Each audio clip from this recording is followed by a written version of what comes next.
चतुःपंचाशः सर्गः लंकापुरी का दहन और राक्षसों का विलाप। हनुमान जी के सभी मनोरथ पूर्ण हो गए थे। उनका उत्साह बढ़ता जा रहा था। अतः वे लंका का निरीक्षण करते हुए शेष कार्य के संबंध में विचार करने लगे। अब इस समय लंका में मेरे लिए कौन सा ऐसा कार्य बाकी रह गया है जो इन राक्षसों को अधिक संताप देने वाला हो। प्रमदावन को तो मैंने पहले ही उखाड़ दिया था, बड़े बड़े राक्षसों को भी मौत के घाट उतार दिया और रावण की सेना के भी एक अंश का संहार कर डाला। अब दुर्ग का विध्वंस करना शेष रह गया। दुर्ग का विनाश हो जाने पर मेरे द्वारा समुद्र लंघन आदि कर्म के लिए किया गया प्रयास सुखद एवं सफल होगा। मैंने सीता जी की खोज के लिए जो परिश्रम किया है वो थोड़े से ही प्रयत्न द्वारा सिद्ध होने वाले लंका दहन से सफल हो जाएगा। मेरी पूंछ में जो ये अग्निदेव दे दीप्यमान हो रहे हैं, इन्हें इन श्रेष्ठ गृहों की आहुति देकर तृप्त करना न्याय संगत जान पड़ता है। ऐसा सोचकर जलती हुई पूंछ के कारण बिजली सहित मेघ की भांति शोभा पाने वाले कपिश्रेष्ठ हनुमान जी लंका के महलों पर घूमने लगे। वे वानर वीर राक्षसों के एक घर से दूसरे घर पर पहुंचकर उद्यानों और राजभवनों को देखते हुए निर्भय होकर विचरने लगे। घूमते घूमते वायु के समान बलवान और महान वेगशाली हनुमान उछलकर प्रहस्त के महल पर जा पहुंचे और उसमें आग लगाकर दूसरे घर पर कूद पड़े। वो महापार्श्व का निवास स्थान था। पराक्रमी हनुमान ने उसमें भी कालाग्नि की लपटों के समान प्रज्वलित होने वाली आग फैला दी। तत्पश्चात वे महातेजस्वी महाकपि क्रमशः वज्रद्रंष्ट्र, शुक और बुद्धिमान सारण के घरों पर कूदे और उनमें आग लगाकर आगे बढ़ गए। इसके बाद वानर यूथपति हनुमान ने इंद्र विजयी मेघनाद का घर जलाया, फिर जम्बुमाली और सुमाली के घरों को फूंक दिया। तदनंतर रश्मि केतु, सूर्य, शत्रु, हृष्वकर्ण, दृंष्ट्र, राक्षस रोमश, रणोन्मत्त मत्त, ध्वज ग्रीव, भयानक विद्युज्जिह्व, हस्तिमुख, कराल, विशाल, शोणिताक्ष, कुंभकर्ण, मकराक्ष, नरांतक कुंभ, दुरात्मा निकुंभ, यज्ञ शत्रु और ब्रह्म शत्रु आदि राक्षसों के घरों में जा जाकर उन्होंने आग लगाई। उस समय महातेजस्वी कपिश्रेष्ठ हनुमान ने केवल विभीषण का घर छोड़कर अन्य सब घरों में क्रमशः पहुंचकर उन सब में आग लगा दी। महायशस्वी कपिकुंजर पवन कुमार ने विभिन्न बहुमूल्य भवनों में जा जाकर समृद्धिशाली राक्षसों के घरों की सारी संपत्ति जलाकर भस्म कर डाली। सबके घरों को लांघते हुए शोभाशाली पराक्रमी हनुमान राक्षस राज रावण के महल पर जा पहुंचे। वही लंका के सब महलों में श्रेष्ठ भांति भांति के रत्नों से विभूषित मेरु पर्वत के समान ऊंचा और नाना प्रकार के मांगलिक उत्सवों से सुशोभित था। अपनी पूंछ के अग्रभाग में प्रतिष्ठित हुई प्रज्वलित अग्नि को उस महल में छोड़कर वीरवर हनुमान प्रलय काल के मेघ की भांति भयानक गर्जना करने लगे।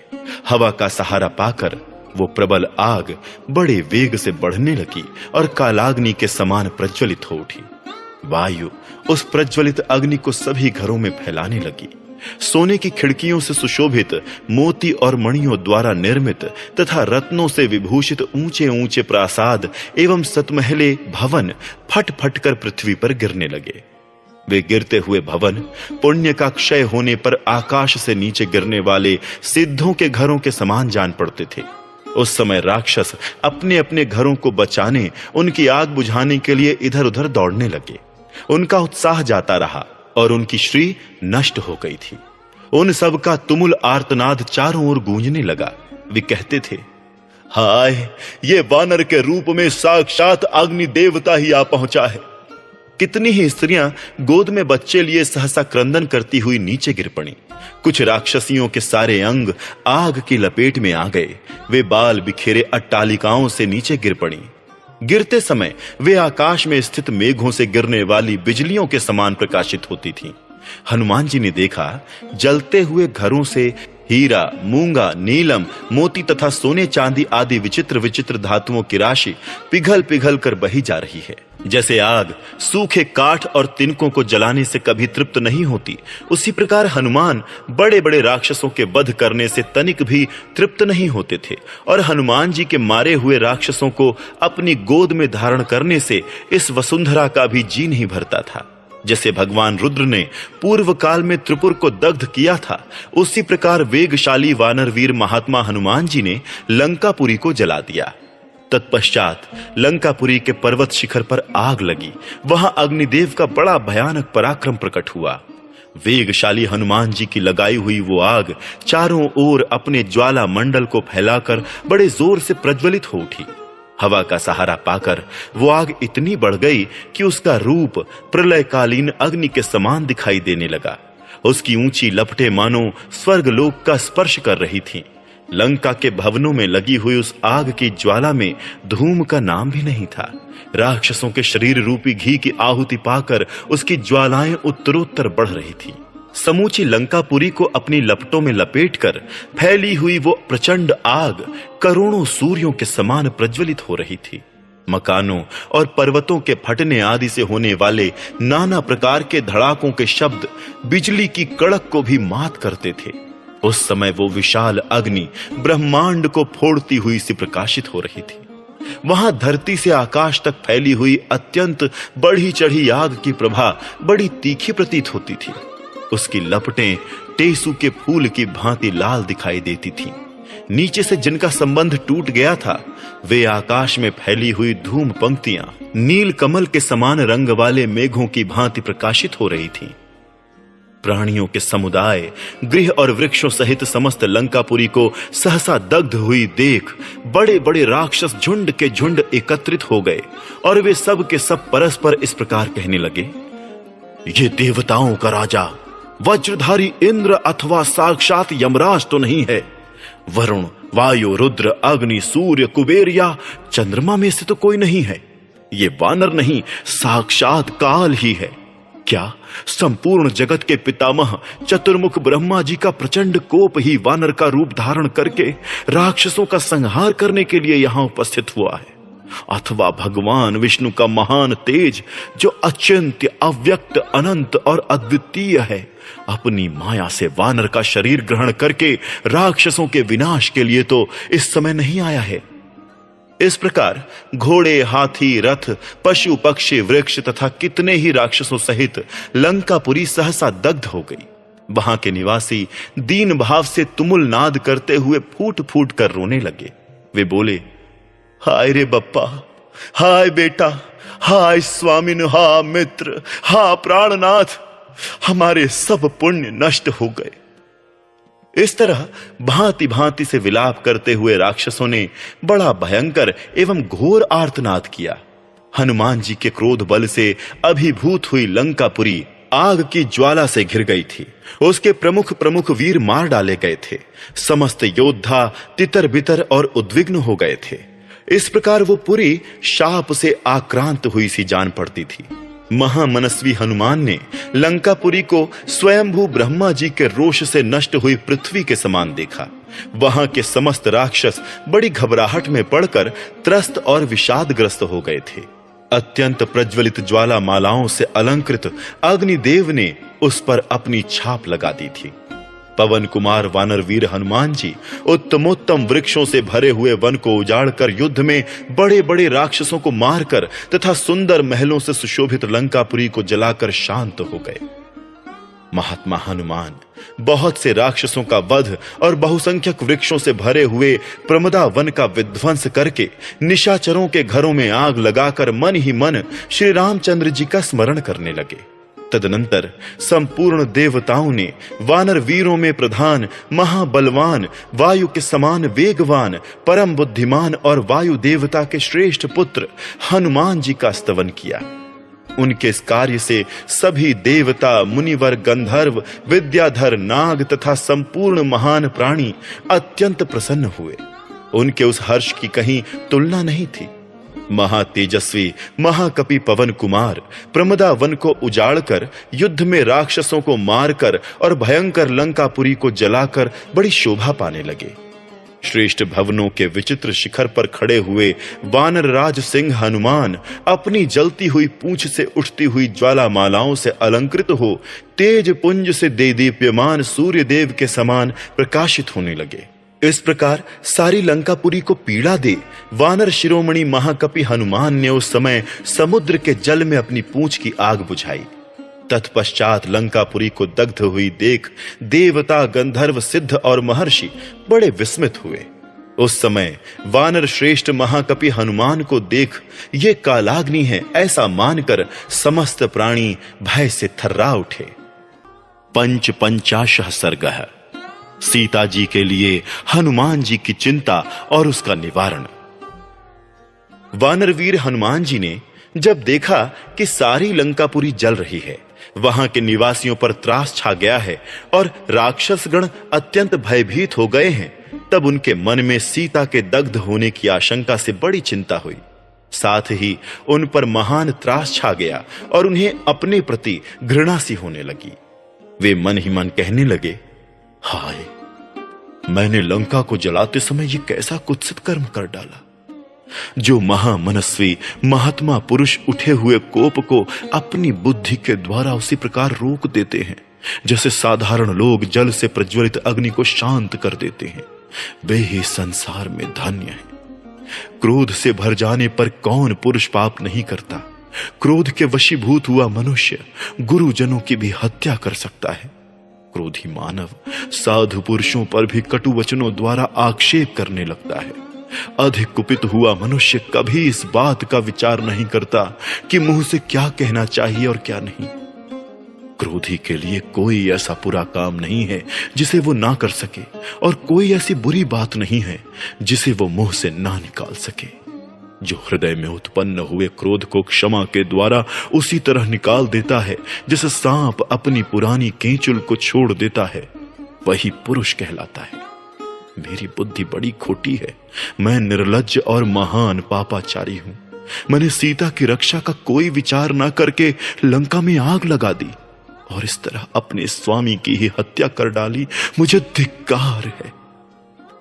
यदि ये सारी लंका जल गई तो आर्या जानकी भी निश्चय ही उसमें दग्ध हो गई होंगी। ऐसा करके मैंने अनजान में अपने स्वामी का सारा काम ही चौपट कर डाला। जिस कार्य की सिद्धि के लिए यह सारा उद्योग किया गया था, वो कार्य ही मैंने नष्ट कर दिया, क्योंकि लंका जलाते समय मैंने सीता की रक्षा नहीं की। इसमें संदेह नहीं कि यह लंका दहन एक छोटा सा कार्य शेष रह गया था जिसे मैंने पूर्ण किया, परंतु क्रोध से पागल होने के कारण मैंने श्री रामचंद्र जी के कार्य की तो जड़ ही काट डाली। लंका का कोई भी भाग ऐसा नहीं दिखाई देता जहां आग न लगी हो। सारी पुरी ही मैंने भस्म कर डाली है। अतः जानकी नष्ट हो गई, ये बात स्वतः स्पष्ट हो जाती है। यदि अपनी विपरीत बुद्धि के कारण मैंने सारा काम चौपट कर दिया, तो यही आज मेरे प्राणों का भी विसर्जन हो जाना चाहिए। यही मुझे अच्छा जान पड़ता है। क्या मैं अब जलती आग में कूद पड़ूं या वडवा नल के मुख में अथवा समुद्र में निवास करने वाले जल जंतुओं को ही यहां अपना शरीर समर्पित कर दूं? जब मैंने सारा कार्य ही नष्ट कर दिया, तब अब जीते जी कैसे वानर राज सुग्रीव अथवा उन दोनों पुरुष सिंह श्री राम और लक्ष्मण का दर्शन कर सकता हूं या उन्हें अपना मुख दिखा सकता हूं? मैंने रोष के दोष से तीनों लोकों में विख्यात इस वानरोचित चपलता का ही यहां प्रदर्शन किया है। ये राजस भाव कार्य साधन में असमर्थ और अव्यवस्थित है। इसे धिक्कार है, क्योंकि इस रजोगुण मूलक क्रोध के ही कारण समर्थ होते हुए भी मैंने सीता की रक्षा नहीं की।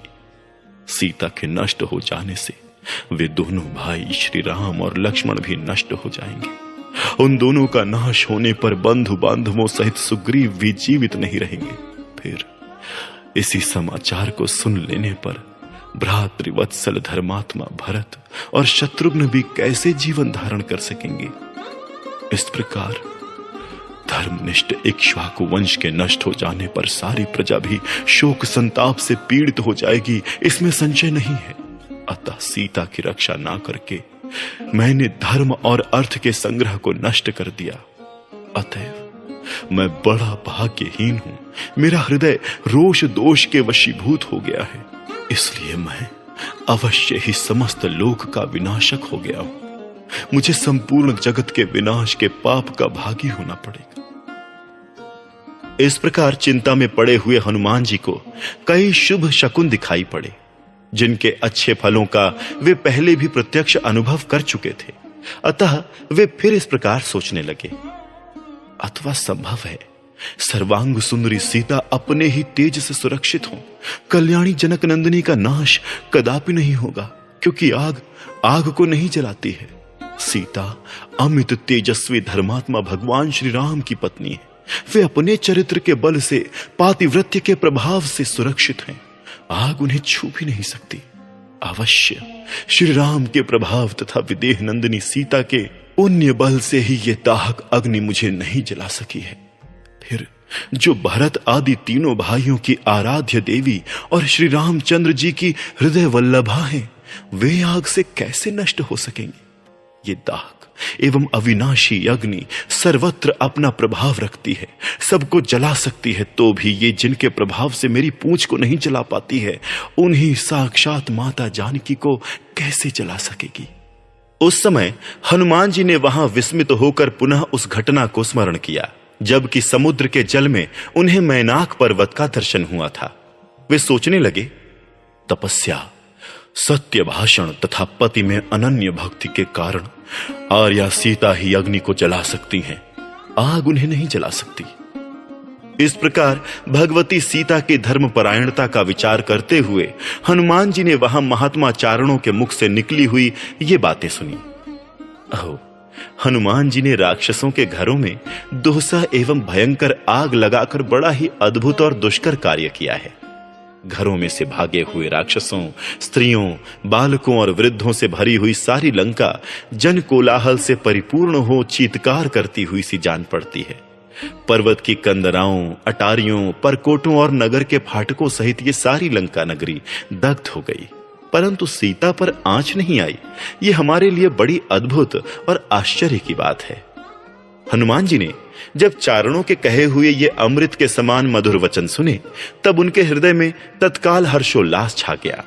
अनेक बार के प्रत्यक्ष अनुभव किए हुए शुभ शकुनों, महान गुणदायक कारणों तथा चारणों के कहे हुए इन वचनों द्वारा सीता जी के जीवित होने का निश्चय करके हनुमान जी के मन में बड़ी प्रसन्नता हुई।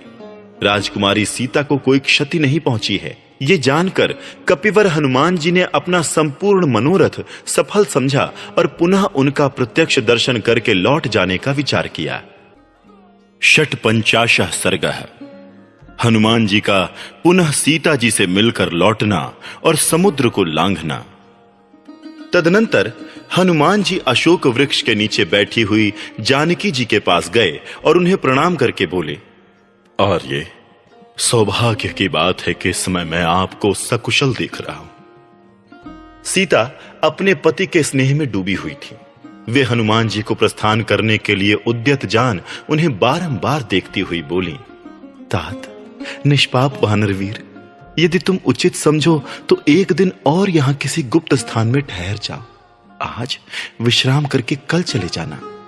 वानर प्रवर, तुम्हारे निकट रहने से मुझ मंद भागिनी का अपार शोक भी थोड़ी देर के लिए कम हो जाएगा। कपिश्रेष्ठ, वानर शिरोमणि, जब तुम चले जाओगे तब फिर तुम्हारे आने तक मेरे प्राण रहेंगे या नहीं इसका कोई विश्वास नहीं है। वीर, मुझ पर दुख पड़ते गए हैं। मैं मानसिक शोक से दिन ब दिन दुर्बल होती जा रही हूं। अब तुम्हारा दर्शन ना होना मेरे हृदय को और भी विदीर्ण करता रहेगा।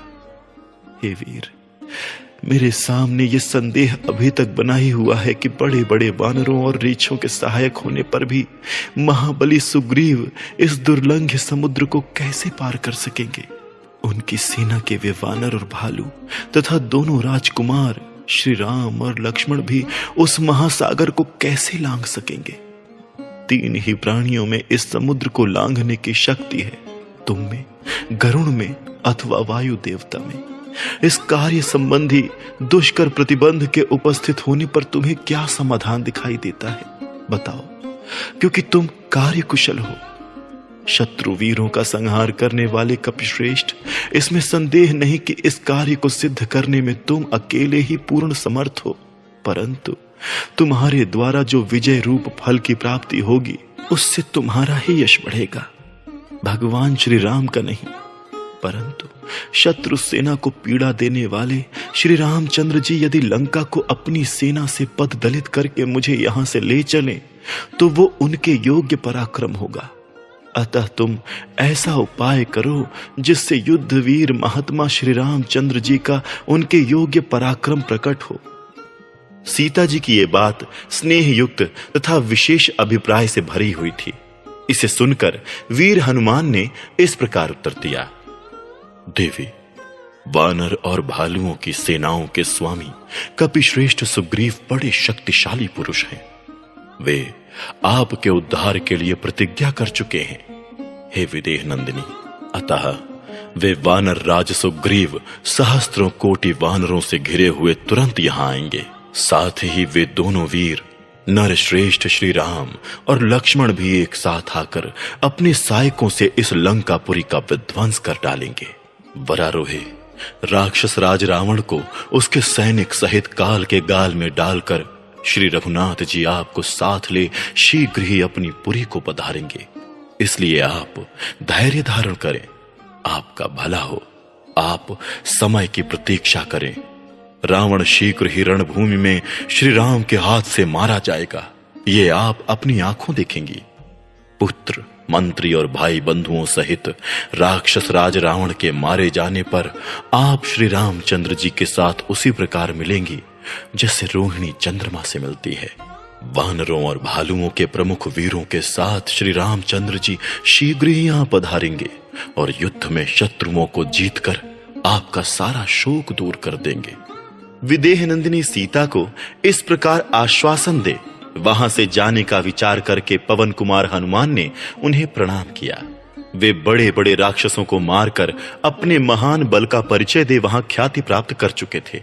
उन्होंने सीता को आश्वासन दे लंकापुरी को व्याकुल करके रावण को चकमा देकर उसे अपना भयानक बल दिखा वैदेही को प्रणाम करके पुनः समुद्र के बीच से होकर लौट जाने का विचार किया।